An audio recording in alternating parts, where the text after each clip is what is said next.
Olá, meus amigos, minhas amigas, uma boa noite, muita paz a todos.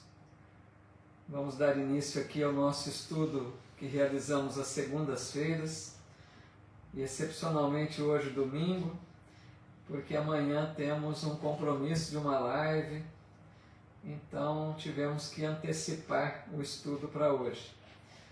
Hoje, dia 8 de dezembro, sejam muito bem-vindos para mais essa etapa aqui, para mais um capítulo do livro Os Mensageiros, de André Luiz e Chico Xavier. Rogamos desde o início que Jesus nos permita o amparo da espiritualidade amiga, que bons amigos espirituais possam nos envolver com sua paz, com a sua luz, nos amparando, nos iluminando para que a gente possa aproveitar bem desses momentos que aqui passarmos juntos. Deixo o meu abraço fraterno aos amigos e amigas que acompanharão, assistirão esse vídeo em outros dias. Lembro sempre que deixo disponíveis esses vídeos no meu canal no YouTube. Basta pesquisar por Paulo Eduardo Sampaio. Lá no YouTube tenho playlists, de acordo com cada estudo, além de algumas palestras que nós vamos realizando. Fica tudo muito bem disponível lá no canal no YouTube, tá legal? E assim, nosso boa noite aqui às amigas, aos amigos que já estão chegando para o nosso estudo.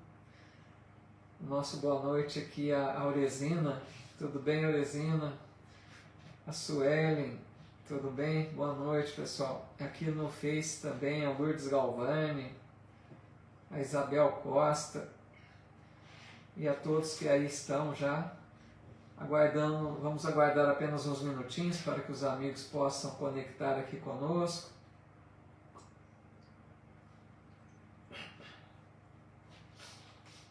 Hoje nós vamos estudar o capítulo 12, mas ficou um restinho do capítulo 11 para a gente concluir.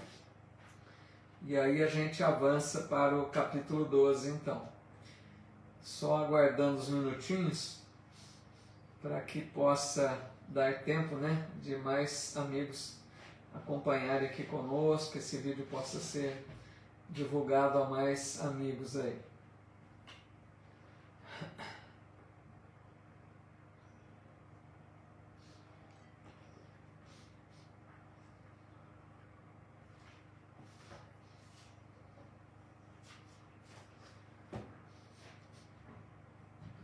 A Helena Neves aqui também comentando, que assim seja, nos abençoe com muita paz, sabedoria, muito bom.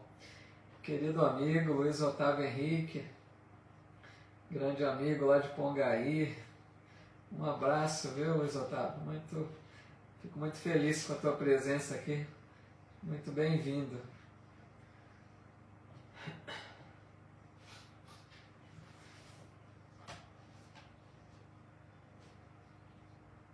Nós ficamos da última semana, restou um pouquinho do capítulo 11 para a gente concluir.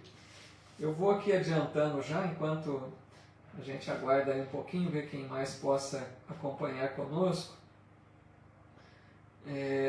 Muito bom, Luiz Otávio. Tá mais tranquilo hoje. O Luiz Otávio está sempre correndo, sempre com muito trabalho, meu amigo? Muita palestra aí, Ana Maria Salvador também chegando aqui. Boa noite, viu, Ana Maria?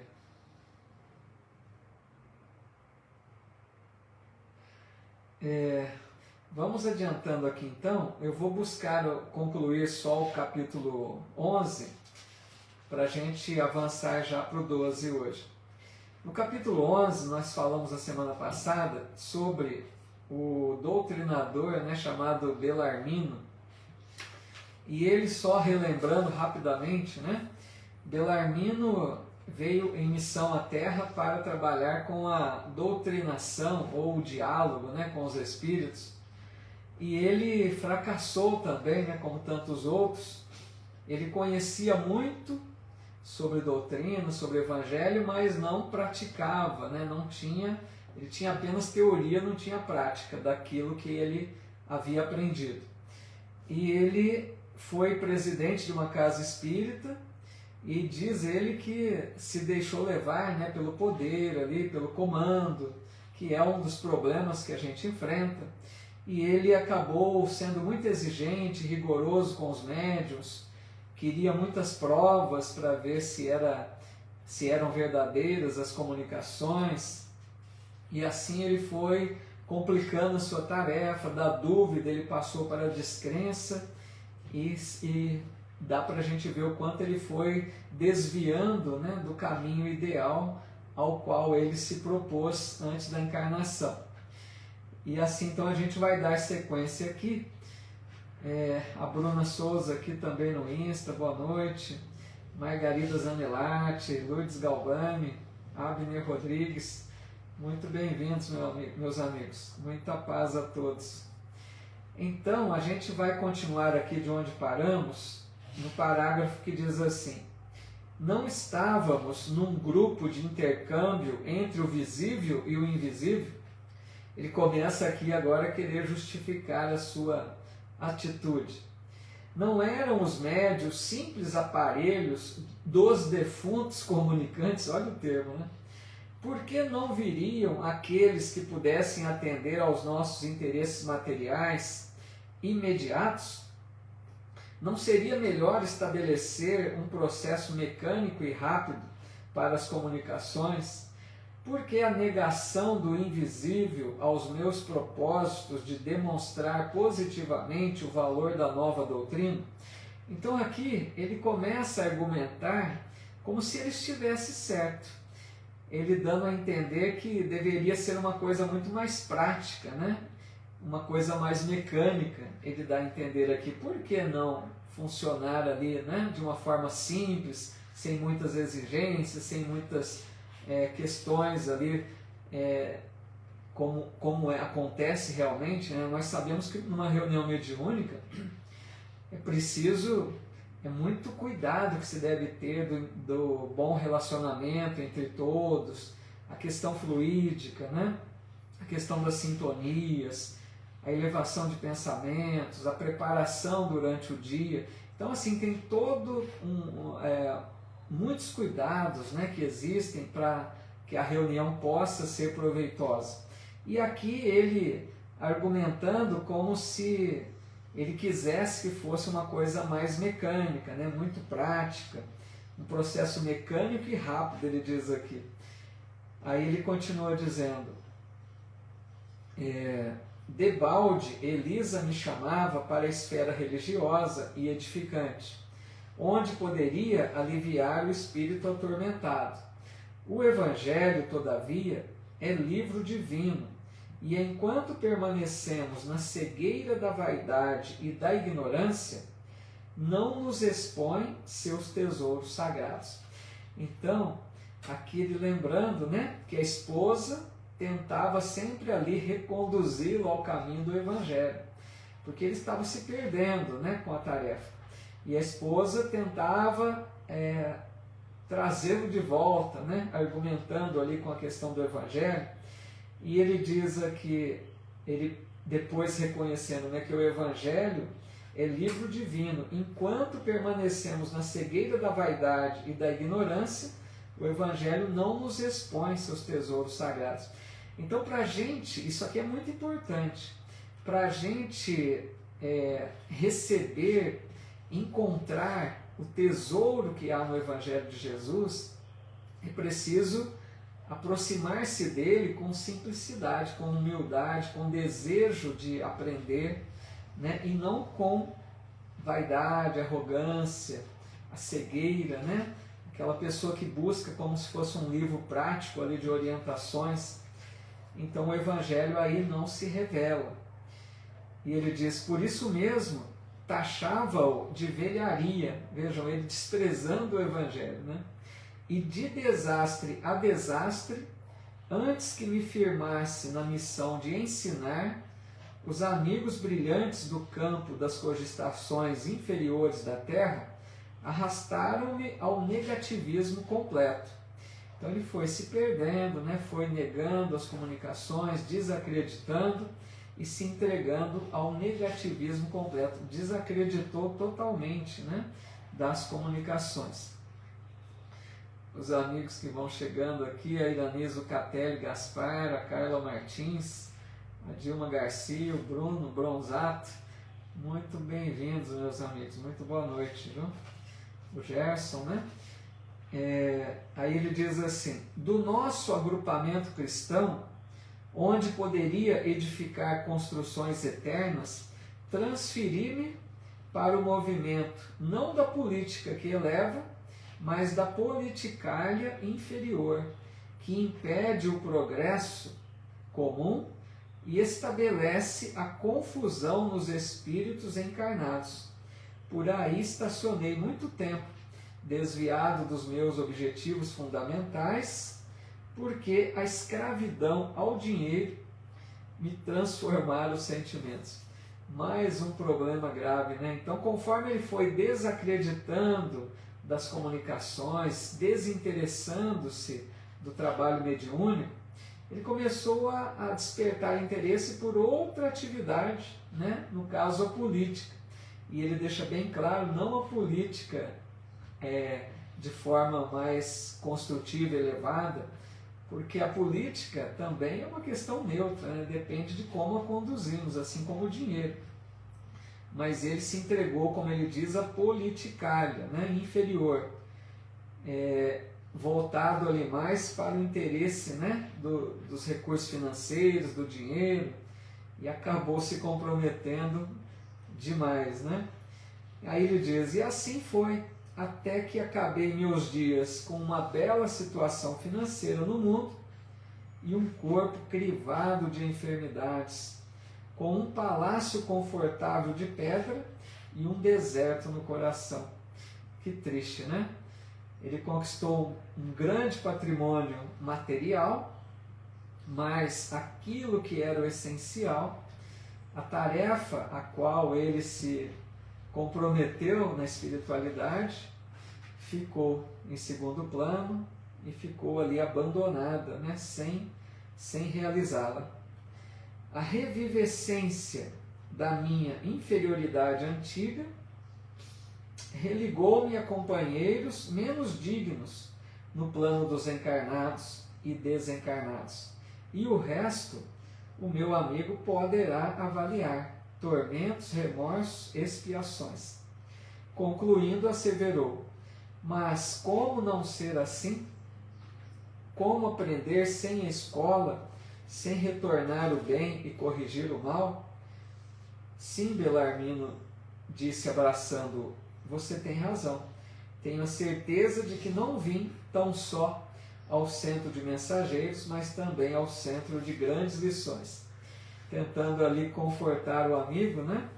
Diante dessa derrocada, né? Na questão da tarefa assumida.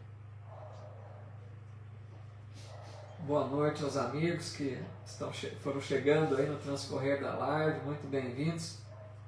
Aí então, pessoal, nós vamos para o capítulo 12, eu só passei rapidamente esse finalzinho aí do 11, que era só um trechinho que havia faltado, né?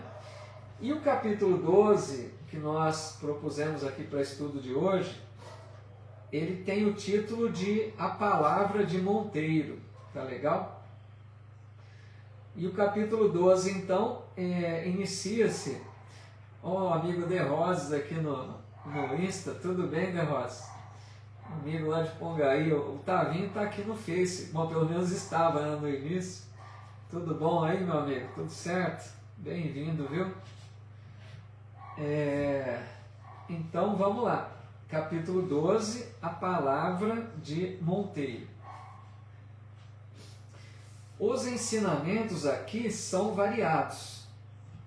Fora o amigo de Belarmino, fora o amigo de Belarmino quem tomara a palavra, mostrando agradável maneira de dizer, continuou: há 3 anos sucessivos, venho diariamente ao centro de mensageiros e as lições são sempre novas. Então ali começa, né, um diálogo com esse amigo do Belarmino, que é o Monteiro, que nós vamos falar dele hoje, ele dizendo que há 3 anos ele visitava, né, o centro de mensageiros lá da colônia Nosso Lar, sempre em busca ali de lições, né, que ele diz sempre novas. E ele diz: tenho a impressão de que as bênçãos do Espiritismo chegaram prematuramente ao caminho dos homens. Se minha confiança no Pai fosse menos segura, admitiria essa conclusão. Então ele começa a querer dizer que o Espiritismo teria surgido de forma prematura, ou seja, nós não estaríamos ainda preparados para receber essa terceira revelação da lei divina, mas ele diz, né? Foi uma suposição dele, porque ele diz: se minha confiança no Pai fosse menos segura, admitiria essa conclusão. Então ele está dizendo, ele não admite, ele está imaginando que pudesse ser isso. E nós sabemos que o Espiritismo veio na hora certa.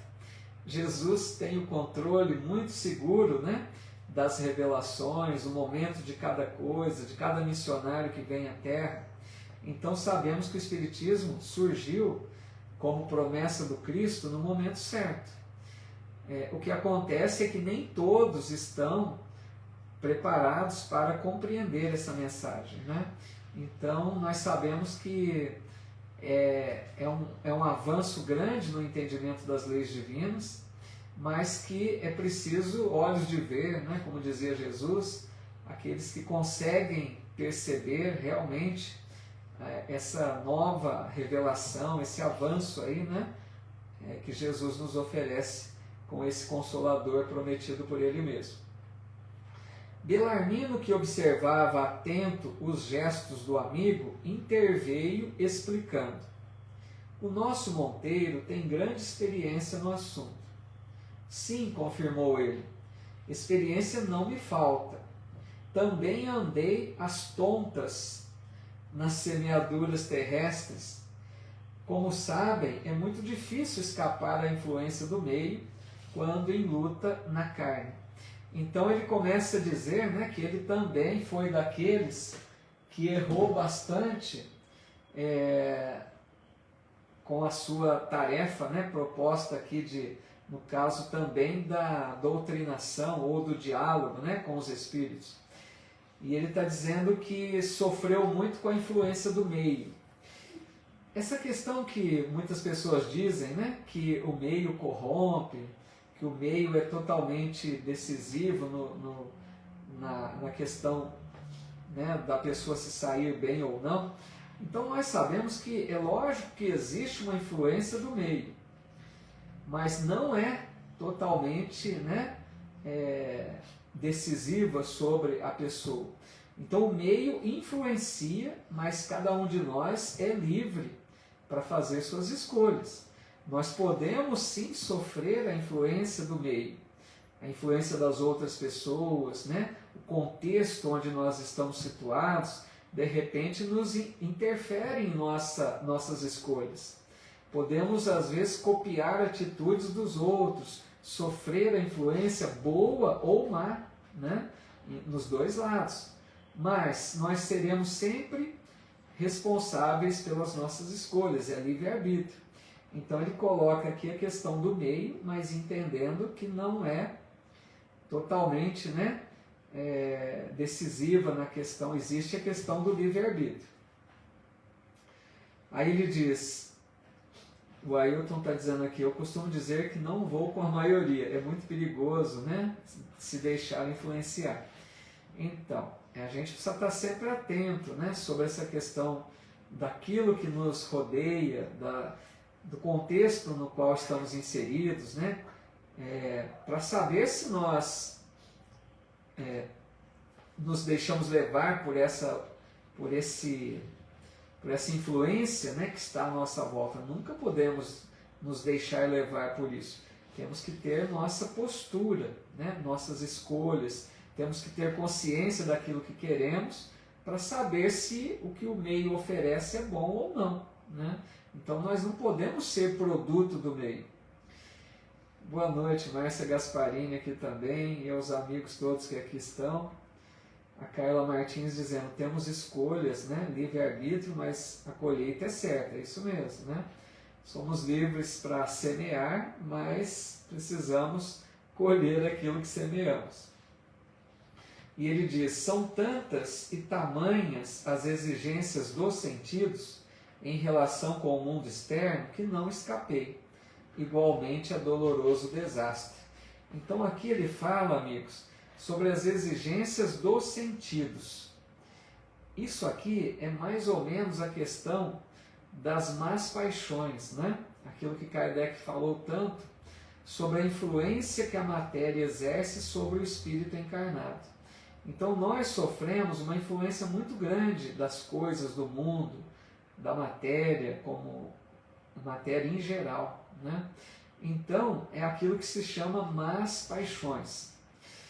Porque a paixão, na verdade, Kardec estuda isso lá no Livro dos Espíritos, as paixões, elas são princípios que nos motivam a agir, né? É uma força que nos move, que nos dá, né, interesse para fazer, para as realizações. Então as paixões em si são boas. O princípio das paixões é bom. O problema que os Espíritos dizem é quando nós perdemos o controle sobre as paixões. Então o excesso que é prejudicial. E eles até comparam as paixões com um corcel, um cavalo, né, de raça. Que o cavalo, quando dominado, ele é muito útil, né? Ele serve para auxiliar em várias coisas. Mas se esse cavalo, a pessoa que monta o cavalo, se perde o domínio sobre ele, passa a ser um perigo, né? Porque aí o cavalo domina. Então assim são as paixões. Se nós temos o domínio desse princípio das paixões, é muito bom. É aquilo que nos move, que nos motiva, que nos faz, né, realizar, estudar, trabalhar. Agora, quando as paixões nos governam, né, nós cedemos, nós perdemos o controle, né, como um vício, por exemplo, passa a ser uma paixão doentia, uma paixão má, que a gente perde o controle sobre ela. Aí passa a ser perigoso. A Margarida Zanellati, comentando aqui também, quando chega aqui neste plano, acabamos sendo influenciados pelas coisas fáceis e esquecemos do que foi programado antes de vir. Muito bem colocado pela Margarida, né?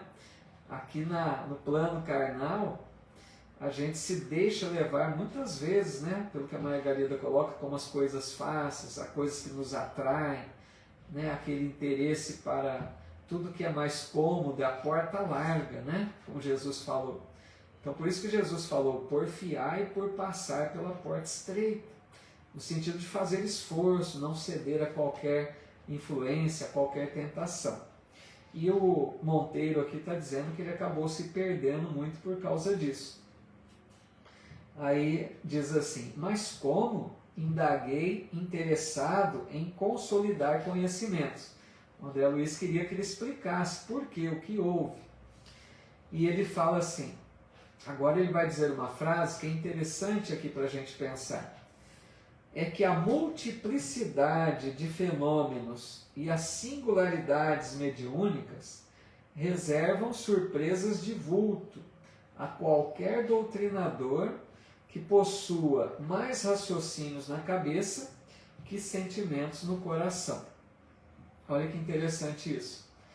A multiplicidade de fenômenos e a singularidade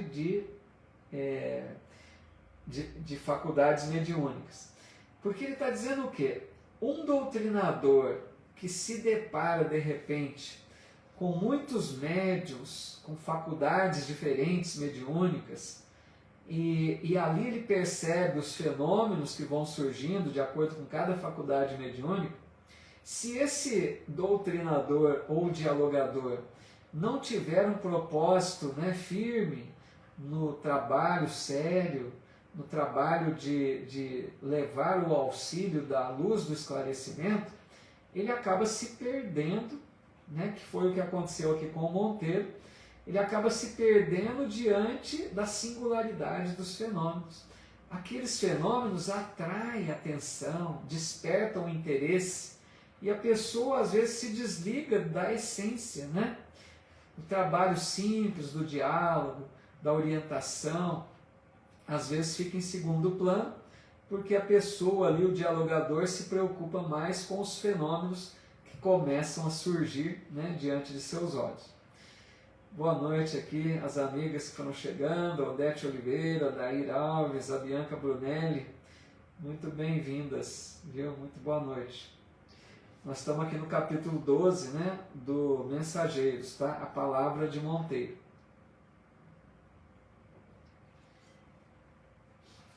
Aí ele diz assim: em todos os tempos, o vício intelectual pode desviar qualquer trabalhador mais entusiasta que sincero. E foi o que me aconteceu. O vício intelectual. Olha que interessante, né?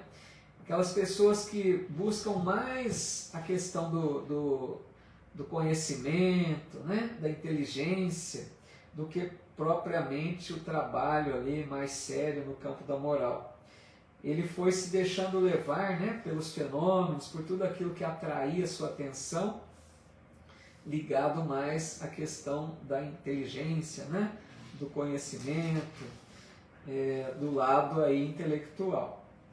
E ele diz, depois de ligeira pausa, prosseguiu: não preciso esclarecer que também parti de nosso lar, no outro tempo, em missão de entendimento espiritual. Não ia para estimular fenômenos, mas para colaborar na iluminação de companheiros encarnados e desencarnados.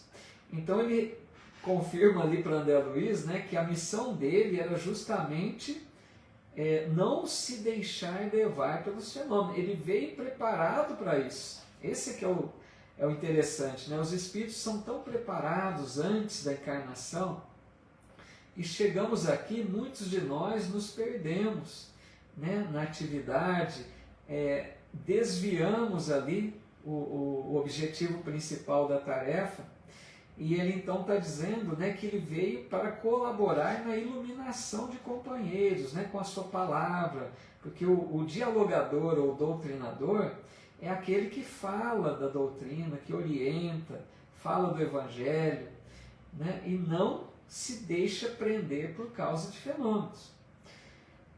Aí diz assim, o serviço era imenso.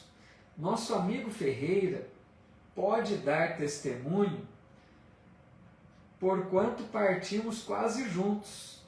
Recebi todo o auxílio para iniciar minha grande tarefa, e intraduzível alegria me dominava o espírito no desdobramento dos primeiros serviços.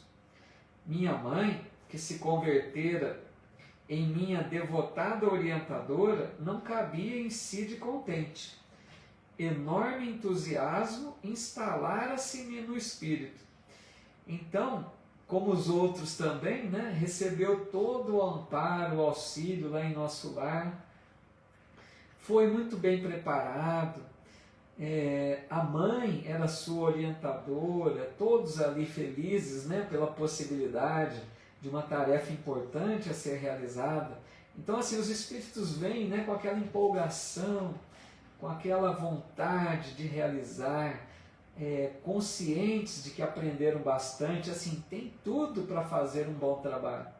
Infelizmente, a gente vê que a maioria relata aqui que acaba fracassando, para a gente ver o quanto, né, amigos, que nós ainda estamos sofrendo com as influências da matéria. Tudo isso se resume à questão de influência da matéria. De uma forma ou de outra, os apegos, né, as outras coisas que a gente se atrai por outros motivos, o descuido ali do que mais convém, porque sofremos com aquilo que está à nossa volta. Então sempre essa influência é muito prejudicial a gente não consegue, muitos de nós, né, não conseguimos lidar bem com a questão da encarnação por causa do esquecimento, né? Nós sabemos que o esquecimento é uma bênção, mas lá no fundo o espírito conserva como que uma intuição daquilo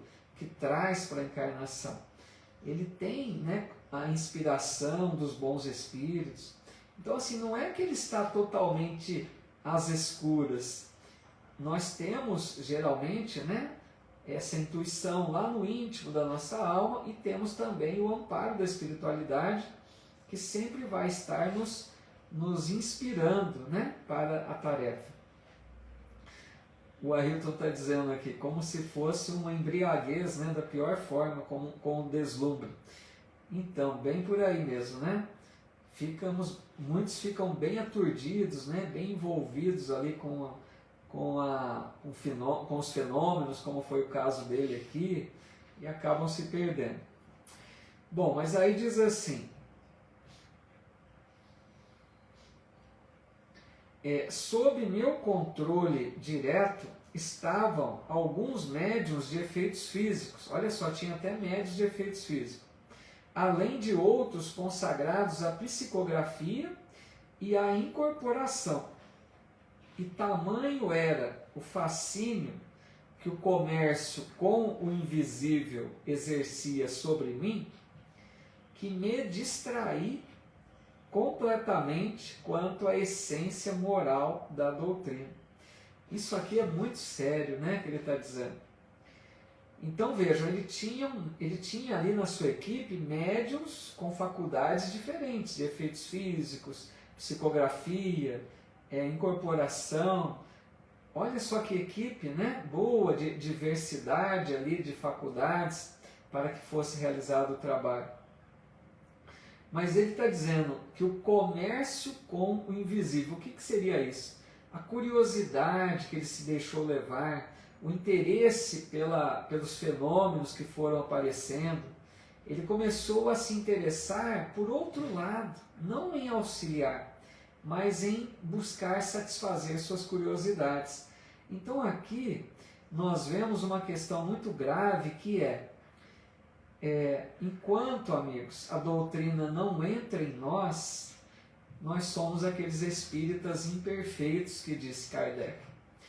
É preciso vivenciar aquilo que aprendemos com a doutrina. Porque o primeiro movimento que nós fazemos é entrar para a doutrina. Nós nos dizemos espíritas quando nós começamos a frequentar a casa espírita, começamos a ler os livros espíritas, né, frequentando o centro, até se engajando em algum trabalho da casa.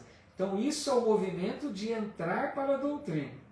Mas é preciso a segunda etapa, é preciso que a doutrina entre em nós. É preciso que a gente coloque em nossa vida, né, na prática, os ensinos que a doutrina oferece e que a gente se modifique, né, que a gente faça aquela transformação moral que Kardec coloca sobre o bom espírito, né, aquele que se esforça para vencer, para domar suas más inclinações, certo? Então ele está dizendo que ele foi se perdendo, envolvido mais com os fenômenos, né, do que com a verdadeira tarefa do diálogo, da doutrinação. Aí ele diz ainda, tínhamos 4 reuniões semanais, as quais comparecia com assiduidade absoluta. Confesso que experimentava certa volúpia na doutrinação aos desencarnados de condição inferior. Aqui, amigos, é um problema muito grave que enfrenta os dialogadores, né, ou doutrinadores. Porque se a gente descuidar, como nós temos, né, as imperfeições, o orgulho, as vaidades, a arrogância, às vezes o doutrinador ele quer exibir uma cultura, né, um conhecimento doutrinário e também um conhecimento evangélico, e assim ele se deixa levar por uma, como ele está dizendo aqui, uma volúpia na doutrinação, querendo assim se mostrar muito superior, querendo dar lições de moral para aqueles espíritos carentes que comparecem à reunião. Então é quando o doutrinador se coloca numa posição de superioridade, que ele não quer, na verdade, ele não quer ajudar aquele espírito que ali está. No fundo mesmo, se analisar, ele quer exibir o seu conhecimento. Ele quer massacrar, às vezes, aquele espírito comunicante. Isso é muito triste, perigoso, que nós precisamos estar muito alertas com isso. Principalmente se algum de vocês aqui trabalha em reuniões mediúnicas, né? Ou se dedicam à tarefa, pensar nesse caso, como que tem tratado, né, os espíritos, qual o interesse maior, se é no sentido de orientá-los, de ampará-los, de se colocar com empatia no lugar deles, imaginando sua dor, ou lá no fundo, se não tem esses sentimentos, né? Essa volúpia, como ele diz aqui, de querer se mostrar superior. E ele vai dizer mais: para todos eles tinha longas exortações decoradas na ponta da língua. É isso mesmo, a Daí está dizendo, deixa o ego tomar conta, né? Essa questão assim das vaidades, do orgulho, da importância pessoal, né? É esse ego, né, que fala mais alto. Então ele tinha, como ele está dizendo aqui, longas exortações decoradas, como se ele gravasse frases do Evangelho, da doutrina, para falar ali, né, com aquela desenvoltura, para que o espírito comunicante sentisse nele um ser superior. Sabe aquela vaidade, né, aquela arrogância? É muito triste isso, né? Isso mesmo, orgulho e vaidade, diz o amigo Rafael Ducati, né? E a Margarida dizendo, ele se sentia superior, vaidade acima de tudo. É bem nesse sentido mesmo. Triste, né? Lamentável. Por quê, amigos? Façamos um parêntese aqui já. O diálogo mediúnico, né? A tarefa do dialogador é no sentido de olhar para aqueles espíritos comunicantes, necessitados, como se fosse um filho do seu coração. Conversar com eles, acima de tudo, com muito amor. Não é para exibir conhecimento, cultura, não é nada disso. É lógico que precisamos ter o conhecimento do Evangelho, da doutrina, mas não precisa, né, exibir isso. É para falar o necessário, tocar nos pontos que o irmão que ali está precisa, mas não dando lição de moral. Usar o conhecimento para ajudar o irmão a se reerguer, para ajudá-lo a perceber seu erro com tranquilidade, que ele encontre forças para caminhar novamente, ou para que ele perdoe no caso de algum obsessor, por exemplo, né? Então é nesse sentido, e não para, né, deixar o espírito em pior condição, com essa fala, né, arrogante, de superioridade. Isso mesmo, a Helena Neves está dizendo, ele precisa calçar a sandália da humildade. Para a gente ver, né, quanto que faz falta, amigos, a humildade é essencial, né? Por isso que dizem que a humildade é a primeira das virtudes. Então ele não era humilde. E a humildade é a primeira das... Para conquistar as outras virtudes, precisamos ser humildes a princípio. Aí ele diz aqui ainda,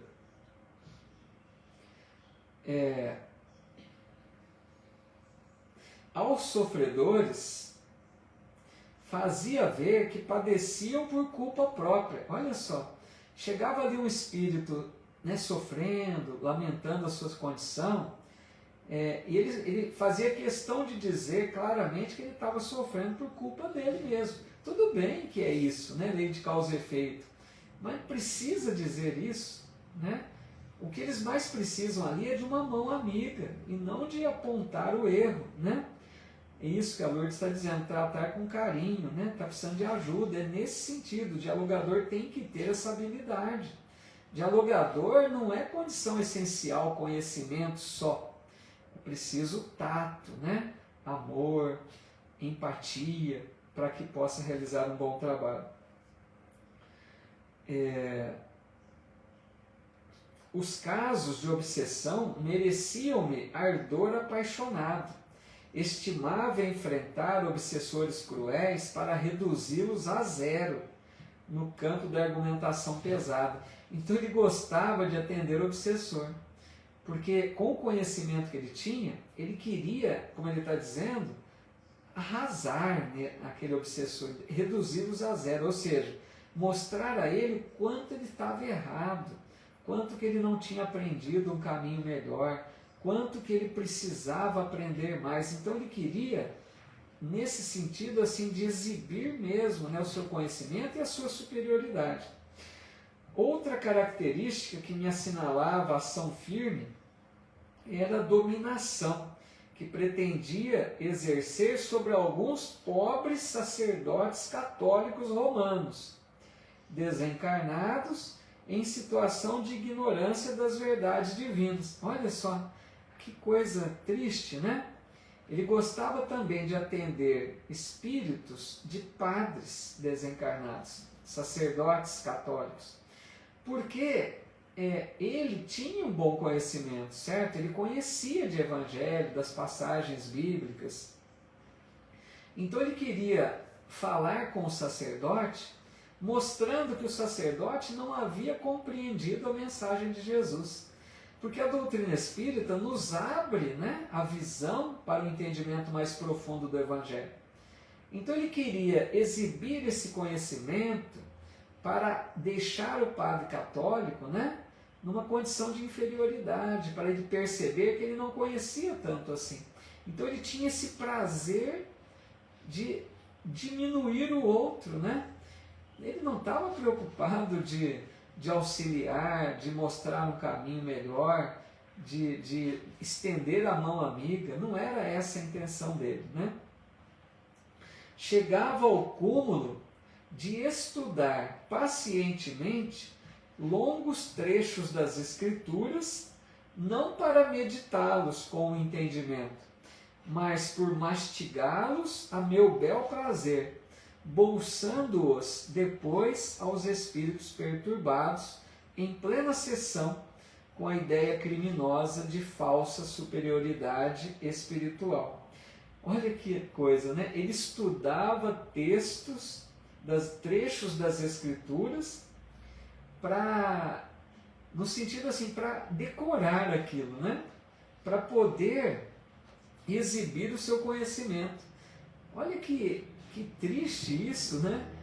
Ele perdia um tempo decorando trechos das Escrituras só para exibir a sua cultura, o seu conhecimento.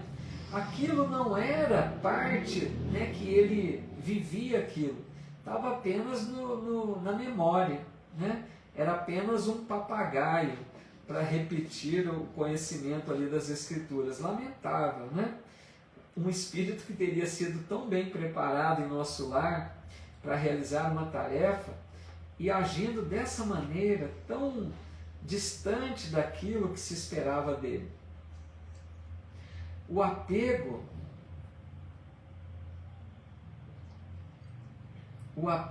às manifestações exteriores desorientou-me por completo. Acendia luzes para os outros, preferindo, porém, os caminhos escuros e esquecendo a mim mesmo. Somente aqui de volta pude verificar a extensão da minha cegueira. Porque, veja, ele acendia luz para os outros, porque o que ele falava, ele tinha conhecimento, certo?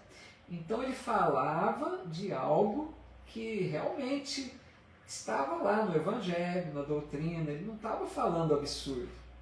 Mas ele, então, estava acendendo luz para o outro, porque se o outro aceitasse a sua fala, mesmo que arrogante, né?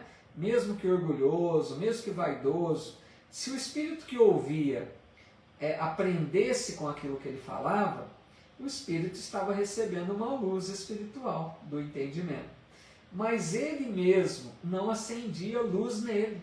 Vocês estão entendendo isso? Ele não não contribuía para a sua elevação própria, porque ele estava usando o mal do conhecimento. Ele não estava usando o conhecimento para auxiliar com amor. Ele não aliava amor, empatia, compaixão. Ele só queria, né, menosprezar os outros. Então ele acendia a luz no outro, mas ele estava em trevas, ele estava na cegueira, né? E ele foi perceber isso só quando retornou à colônia, conforme ele diz aqui.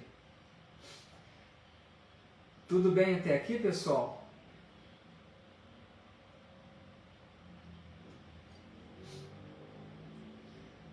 Bom, vamos continuando aqui mais um pouquinho. Ainda tem 15 minutos, né? Aí ele diz assim. Beleza, então. O José Carlos aqui também dizendo a humildade. Deixa eu ver aqui.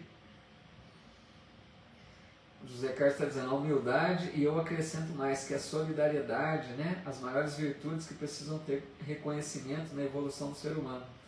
Que nos conceda esse merecimento. Legal. Solidariedade, né? Essa questão aí do auxílio, muito bem colocado aí pelo José Carlos. Beleza, então, tudo certo. A Carla está dizendo, usava o conhecimento para o aproveito dele, né? A exaltar o ego. Infelizmente, né? O conhecimento dele servia apenas para ele se perder, né? Em meio a tudo aquilo que conhecia. Helena Neves dizendo, ele usava o conhecimento para alta elevação, né? Ele queria, né, se mostrar superior, mas na verdade estava demonstrando a sua fragilidade ainda, né? A sua inferioridade, na verdade. Por isso, amigos, que nós sabemos que existem, né, as duas asas simbólicas da evolução do espírito, que são conhecimento, né, sabedoria e amor. Não basta só o conhecimento é importante, mas quando está distante do amor, conhecimento muitas vezes é motivo de queda, né? Complicado. Aí diz assim, por vezes, após longa doutrinação sobre a paciência, impondo pesadíssimas obrigações aos desencarnados, abria as janelas do grupo de nossas atividades doutrinárias para descompor as crianças que brincavam inocentemente na rua. É até engraçado isso, né? Aquela pessoa que dá lição de moral, mas que não faz aquilo que fala. Então ele falava na doutrinação sobre paciência, para o espírito ser paciente, e de repente ele abria a janela, né? Ali da casa, né? A hora que terminava, ou então no meio mesmo do atendimento, para dar uma dura nas crianças que brincavam ali fora. Então assim, a paciência dele não existia. Ele cobrava a paciência dos espíritos, mas ele mesmo não mostrava, né? Isso mesmo, estava adquirindo mais dívida, né, Margarida? O Mário Rapanello aqui também, tudo bom? Dizendo, praticar a caridade e, se possível, trocar informações básicas, né, do Evangelho. Legal, muito bom. E a Adair dizendo, perdeu um precioso tempo, que era isso que estava acontecendo com eles, né?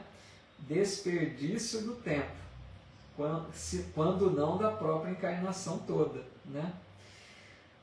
Aí ele continua, concitava os perturbados invisíveis a conservarem serenidade, para daí a instantes repreender senhoras humildes, presentes à reunião, quando não podiam conter o pranto de algum pequenino enfermo. Olha só, né? Outro ponto, ele cobrava a serenidade daqueles espíritos que lá compareciam, né? Que eles fossem mais serenos, não fossem descontrolados, né? Que eles se mantivessem mais tranquilos. Mas ele mesmo não tinha também essa serenidade. Ele repreendia, né? As senhoras ali que não continham o pranto de alguma criança ali que de repente chorava. Até isso perturbava, tirava a serenidade dele. O Ailton está dizendo aqui que lembra um padre, né, de uma igrejinha no interior que parava até a missa para reclamar, né? Quebrar o pau. Então, isso mostra, né, a falta de equilíbrio, né, de domínio das emoções, serenidade, coisa que ele não estava mostrando. Aí ele diz ainda, isso quanto a coisas mínimas, porque no meu estabelecimento comercial, minhas atitudes eram inflexíveis. Então ele estava dizendo que ele tinha esses erros lá na casa espírita, mas erros mais graves na vida particular, na vida profissional, que é o que ele vai começar a dizer aqui. Raro o mês que não mandasse promissórias a protesto público. Lembro-me de alguns varejistas menos felizes que me rogavam prazo, desculpas, proteção, nada me demovia, porém. Então aqui ele começa a confessar, né, o seu desequilíbrio também no âmbito profissional. Ele está mostrando que ele não tinha, né, virtudes maiores, como o perdão, como a tolerância, como a compaixão, né? Ele era então um comerciante, ali como ele está dizendo, né, que cobrava rigorosamente. Se alguém lhe devia, ele está dizendo que ele mandava as promissórias a protesto. Às vezes ali aquele que lhe devia, né, pedia um prazo para que ele tolerasse um pouco, que ele iria pagar, mas ele não aceitava, né? Não tinha tolerância nenhuma, cobrava, executava a dívida logo no momento que ela se encontrasse vencida. Então aquela pessoa, amigos, isso que nós precisamos compreender. Para a pessoa fazer um bom diálogo mediúnico, é necessário toda uma série de virtudes que rodeiam esse doutrinador. Não é apenas o conhecimento, como a gente está vendo aqui. Esse homem conhecia muito, mas ele não tinha virtudes, né? Amor ao semelhante, tolerância, compreensão, um pouco mais de compaixão, de empatia. Isso faz falta para que a pessoa consiga fazer um diálogo proveitoso, né? Para que ele entenda a dor do outro, ele precisa ter um pouco disso, dessa tolerância, dessa compreensão maior. E vejam quanto ele era rigoroso no âmbito profissional. É lógico que depois, na hora que vai para a casa espírita, ele é aquele mesmo. Não é porque entra no centro que ele vai se tornar um santo. Ele não tinha essas virtudes tão necessárias, né, para um diálogo mais proveitoso. Isso mesmo, a Margarida coloca, não tinha estrutura emocional nenhuma, né? Estava completamente desequilibrado emocionalmente. Nós estamos aproximando aqui do término, eu vou ver aqui onde eu posso parar para a gente continuar na próxima semana, tá? Bom, mas aí diz assim, os advogados conheciam minhas deliberações implacáveis. Passava os dias no escritório estudando a melhor maneira de perseguir os clientes em atraso, entre preocupações e observações nem sempre muito retas. E à noite ia ensinar o amor aos semelhantes, a paciência e a doçura, exaltando o sofrimento e a luta, como estradas benditas de preparação para Deus. É até engraçado, né? Durante o dia, ele era aquele homem intransigente, inflexível, duro, que não perdoava ninguém, que cobrava tudo rigorosamente, exigia, né, dos outros, não imaginava que a pessoa, às vezes, passou por um momento difícil, não é que ela não ia pagar a dívida, está pedindo apenas um prazo, né, tivesse um pouco de tolerância. Então ele era esse homem, né, arrogante, achava meios até de perseguir aqueles que deviam durante o dia. E à noite ia para a casa espírita, queria ser outra pessoa, queria falar de amor, queria falar de paciência, ensinava, né, os espíritos como se ele fosse esse exemplo de amor e de paciência. Então aqui a gente vê, amigos, essa questão essencial no diálogo mediúnico. Nós, para sermos um bom dialogador, não quero desanimar ninguém, né? Mas para sermos um bom dialogador ou doutrinador, é aquilo que foi dito lá no Bellarmino, no anterior, né? No capítulo anterior. É preciso, primeiro, dar o exemplo prático. É preciso ensinar com os exemplos, a vivência. Então nós precisamos ter algumas virtudes primeiro para poder falar com os irmãos necessitados. Como que nós vamos falar de paciência, de amor, de compreensão, se nós não temos isso na nossa vida? Então eu acho que o dialogador é uma das funções difíceis, né? Por isso que nós vemos que tem dificuldade as casas espíritas para encontrar aqueles que se dedicam a essa tarefa. Agora, é um lado e o outro também, né? Não sejamos também extremistas, porque senão ninguém vai querer se dedicar à tarefa do diálogo.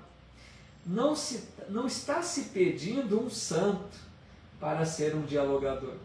Está se pedindo uma pessoa que já tenha alguma conquista moral, né? Uma pessoa de princípios, uma pessoa que já desenvolveu um pouco de amor ao semelhante, uma pessoa fraterna, caridosa, que tenha algo de paciência, de compreensão, mas não um santo. Porque senão, amigos, não encontraremos ninguém para essa tarefa. Ninguém na Terra é perfeito, certo? Então não sejamos extremistas. Entendamos que é preciso ter, né, um pouco dessas virtudes, mas não a santidade, certo? Porque senão a gente vai esperar, a pessoa diz assim, espera primeiro eu desenvolver mais virtudes que eu me dedico à tarefa. É como o Chico dizia, né? Se esperasse condições favoráveis, nunca teria feito nada. Então nós precisamos sim. Se nós vemos que temos já alguma habilidade, estudemos, tem os estudos, né, preparatórios aí para o dialogador, para os médios. Participemos dos estudos, dos cursos, né? Se temos alguma habilidade, alguma conquista já moral, não esperemos aí também, né, a perfeição, não é isso. Mas que é preciso, né, alguma virtude, aí sim. Uma pessoa que não tenha nenhuma sensibilidade, né, não tenha nada de empatia, não vai realizar um bom trabalho, né? Então, a Daíra Alves coloca um termo aqui que é muito certo, né? Ter autoridade moral. Porque nós sabemos em doutrina espírita que os espíritos respeitam a autoridade moral. Não respeitam palavras cabalísticas, né? nem símbolos, nem instrumentos nenhum, não é nada disso, né? Crucifixo, não é nada disso que eles respeitam. Eles respeitam a autoridade moral.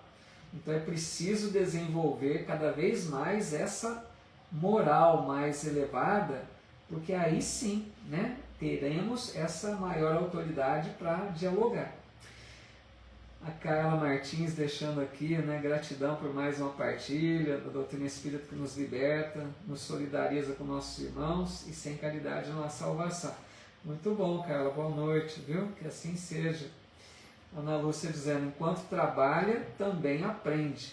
Bem isso, né? É muito bem isso. Então a pessoa que vai conquistando as virtudes, trabalhando ali no seu dia a dia, né? Na vivência, na convivência, está já desenvolvendo essas virtudes, conquistando uma moral maior, né? Está ali preparando-se, né, para um trabalho. Então, nesse sentido a gente para por aqui, ficamos aqui no capítulo, no parágrafo, né? Andava cego, não conseguia perceber que a existência terrestre por si só é uma seção permanente. Nós vamos ficar nesse parágrafo aqui, tá bom? Obrigado, amigos e amigas, por mais esta noite juntos aqui. Obrigado, Deise, Lourdes Galvani, a todos vocês que aí estão. Uma alegria sempre, né, estarmos juntos. Nossa gratidão a Jesus, aos Espíritos amigos que nos ampararam em mais essa noite de estudos.